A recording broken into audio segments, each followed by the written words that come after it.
chapter 38. And it came to pass at that time that Judah went down from his brethren and turned into a certain Adullamite whose name was Hira. And Judah saw there a daughter of a certain Canaanite whose name was Shua. And he took her and went in unto her. And she conceived and bare a son, and he called his name And she conceived again and bare a son, and she called his name Onan. And she yet again conceived and bare a son, and called his name Shelah. And he was at Chezib when she bare him. And Judah took a wife for his firstborn, whose name was Tamar. And Judah's firstborn, was wicked in the sight of the Lord, and the Lord slew him. And Judah said unto Onan, Go in unto thy brother's wife, and marry her, and raise up seed to thy brother. And Onan knew that the seed should not be his. And it came to pass, when he went in unto his brother's wife, that he spilled it on the ground, lest that he should give seed to his brother. And the thing which he did displeased the Lord, wherefore he slew him also. Then said Judah to Tamar, his daughter-in-law, Remain a widow at thy father's house, till Shelah my son be grown. For he said, Lest peradventure he die also, as his brethren did. And Tamar went and dwelt in her father's house. And in process of time, the daughter of Shua, Judah's wife, died. And Judah was comforted, and went up unto his sheep bearers to Timnath, he and his friend Hira the Adullamite. And it was told Tamar, saying, Behold, thy father-in-law goeth up to Timnath to shear his sheep. And she put her widow's garments off of her, and covered her with a veil, and wrapped herself, and sat in an open place, which is by the way to Timnath. For she saw that Shelah was grown, and she was not given unto him to wife. When Judah saw her, he thought her to be an harlot, because she had covered her face. And he turned unto her by the way, and said, Go to, I pray thee, let me come in unto thee. For he knew not that she was his daughter-in-law. And she said, What wilt thou give me, that thou mayest come in unto me? And he said, I will send thee a kid from the flock. And she said, Wilt thou give me a pledge till thou send it? And he said, What pledge shall I give thee? And she said, Thy signet, and thy bracelets, and thy staff that is in thine hand. And he gave it her, and came in unto her, and she conceived by him. And she arose and went away, and laid by her veil from her, and put on the garments of her widowhood. And Judah sent the kid by the hand of his friend, the Adullamite, to receive his pledge from the woman's hand, but he found her not. Then he asked the men of that place, saying, Where is the harlot that was openly by the wayside? And they said, There was no harlot in this place. And he returned to Judah, and said, I cannot find her. And also the men of the place said that there was no harlot in this place. And Judah said, Let her take it to her, lest we be ashamed. Behold, I sent this kid, and thou hast not found her. And it came to pass about 3 months after, that it was told Judah, saying, Tamar thy daughter-in-law hath played the harlot.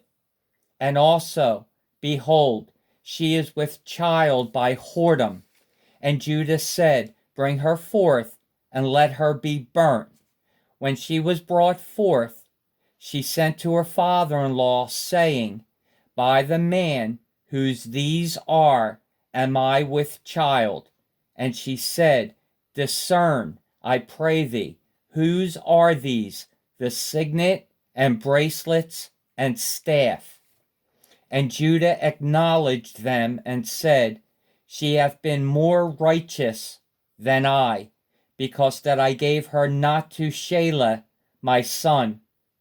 And he knew her again no more. And it came to pass in the time of her travail, that behold, twins were in her womb.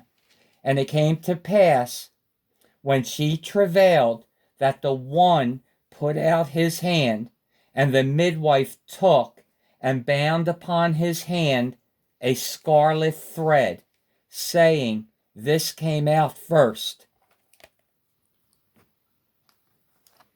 And it came to pass, as he drew back his hand, that behold, his brother came out. And she said, How hast thou broken forth? This breach be upon thee. Therefore his name was called Phares. And afterward came out his brother, that had the scarlet thread upon his hand, and his name was called Sorar. Chapter 39. And Joseph was brought down to Egypt, and Potiphar, an officer of Pharaoh, captain of the guard, an Egyptian, bought him of the hands of the Ishmaelites, which had brought him down thither. And the Lord was with Joseph, and he was a prosperous man, and he was in the house of his master the Egyptian. And his master saw that the Lord was with him, and that the Lord made all that he did to prosper in his hand. And Joseph found grace in his sight, and he served him. And he made him overseer over his house, and all that he had he put into his hand. And it came to pass from the time that he had made him overseer in his house, and over all that he had, that the Lord blessed the Egyptian's house for Joseph's sake. And the blessing of the Lord was upon all that he had in the house and in the field. And he left all that he had in Joseph's hand, and he knew not aught he had, save the bread which he did eat. And Joseph was a goodly person and well favored.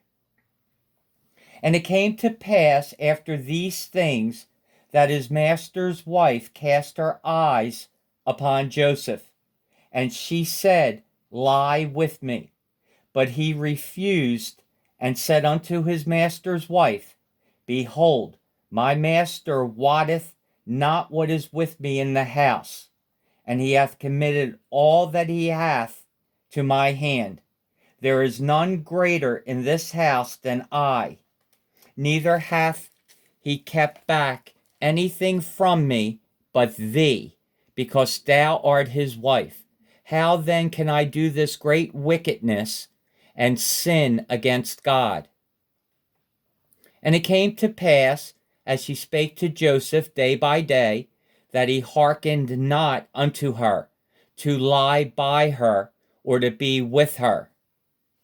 And it came to pass about this time, that Joseph went into the house to do his business, and there was none of the men of the house there within. And she caught him by his garment, saying, Lie with me. And he left his garment in her hand, and fled, and got him out. And it came to pass, when she saw that he had left his garment in her hand, and was fled forth, that she called unto the men of her house, and spake unto them, saying, See, he hath brought in a Hebrew unto us to mock us. He came in unto me to lie with me, and I cried with a loud voice. And it came to pass, when he heard that I lifted up my voice and cried, that he left his garment with me, and fled, and got him out. And she laid up his garment by her until his Lord came home. And she spake unto him according to these words, saying, The Hebrew servant which thou hast brought unto us came in unto me to mock me. And it came to pass, as I lifted up my voice and cried, that he left his garment with me and fled out. And it came to pass, when his master heard the words of his wife, which she spake unto him, saying, After this manner did thy servant to me, that his wrath was kindled. And Joseph's master took him and put him into the prison, a place where the king's prisoners were bound, and he was there in the prison. But the Lord was with Joseph, and shewed him mercy, and gave him favor in the sight of the keeper of the prison. And the keeper of the prison committed to Joseph's hand all the prisoners that were in the prison, and whatsoever they did there, he was the doer of it.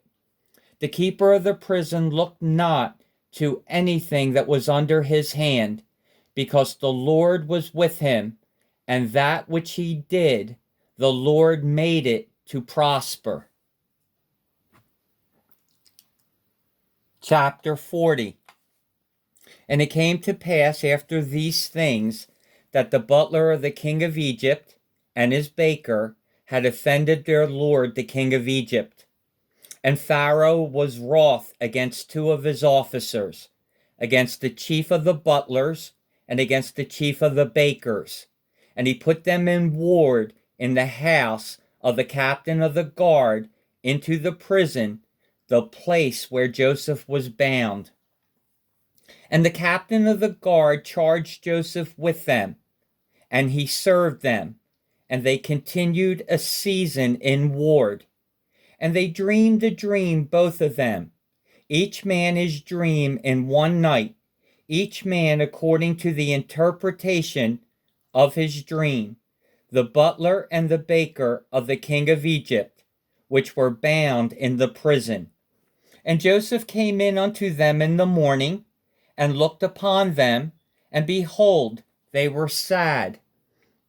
And he asked Pharaoh's officers that were with him in the ward of his lord's house, saying, Wherefore look ye so sadly today? And they said unto him, We have dreamed a dream, and there is no interpreter of it. And Joseph said unto them, Do not interpretations belong to God? Tell me them, I pray you. And the chief butler told his dream to Joseph, and said to him, In my dream, behold, a vine was before me, and in the vine were 3 branches, and it was though it budded, and her blossom shot forth, and the clusters thereof brought forth ripe grapes. And Pharaoh's cup was in my hand, and I took the grapes, and pressed them into Pharaoh's cup, and I gave the cup into Pharaoh's hand. And Joseph said unto him, This is the interpretation of it. The 3 branches are 3 days, yet within 3 days shall Pharaoh lift up thine head, and restore thee unto thy place. And thou shalt deliver Pharaoh's cup into his hand, after the former manner when thou wast his butler. But think on me when it shall be well with thee, and shew kindness, I pray thee, unto me, and make mention of me unto Pharaoh, and bring me out of this house. For indeed I was stolen away out of the land of the Hebrews. And here also have I done nothing that they should put me into the dungeon. When the chief baker saw that the interpretation was good, he said unto Joseph, I also was in my dream, and behold, I had 3 white baskets on my head. And in the uppermost basket there was of all manner of baked meats for Pharaoh, and the birds did eat them out of the basket upon my head. And Joseph answered and said, This is the interpretation thereof. The 3 baskets are 3 days. Yet within 3 days shall Pharaoh lift up thy head from off thee, and shall hang thee on a tree, and the birds shall eat thy flesh from off thee. And it came to pass the 3rd day, which was Pharaoh's birthday, that he made a feast unto all his servants. And he lifted up the head of the chief butler and of the chief baker among his servants. And he restored the chief butler unto his butlership again.